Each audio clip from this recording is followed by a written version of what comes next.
మనకు వచ్చే శ్రమ కూడా కొన్ని కొన్ని చిన్న చిన్న ఆ శ్రమలు ఆ శోధనలో కూడా ఎందుకు వస్తూ ఉంటాయంటే మనం నిలకడగా ఉంటామా లేదా, మనం తప్పుపోయేటువంటి వారంగా ఉంటామా నిలకడగా ఉంటామా.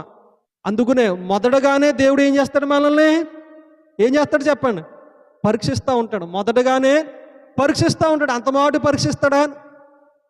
మనకి ఆత్మశక్తి ఎంత కావాలో, మన బలహీనతలకి దేవుని యొక్క ఆత్మ ఎంత బలపరచాలో ఆ బలపరిచేటంత వరకు కూడా మనకి శ్రమలు కలుగుతాయి. ఎంతవరకు కలుగుతాయి?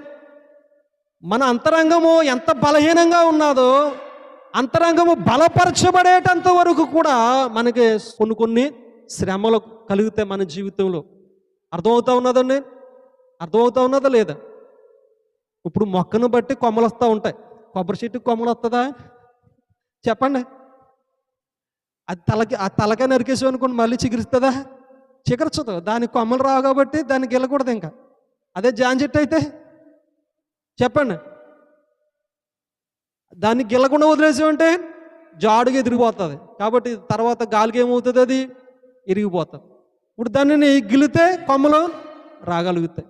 మనిషి యొక్క అంతరంగ స్వభావాన్ని బట్టి దేవుడు ఏం చేస్తాడంటే కొన్ని కొన్ని మన జీవితంలో అవి అనుమతిస్తాడు. కొన్ని కొన్ని అవి మనల్ని నాశనం చేయడానికి కాదు, మనల్ని పాడు చేయడానికి కాదు, మనల్ని పరీక్షించడానికి. ఎందుకంటే అవి మనల్ని పరీక్షించడానికి, మన అంతరంగ స్వభావం నూతన పరచబడటానికి, మనకు మనంగా దేవుని మీద ఆధారపడి ఆయనలో నిలవబడటానికి. కాబట్టి ఇవన్నీ కూడా మనం అర్థం చేసుకుంటూ ఉండాలి. దేవుళ్ళు తెలుసుకోవాలి. మనం తెలుసుకోకపోతే కనుక శ్రమ ఎందుకు వస్తుందో మనకి అర్థం కాకుండా అయిపోతూ ఉంటుంది.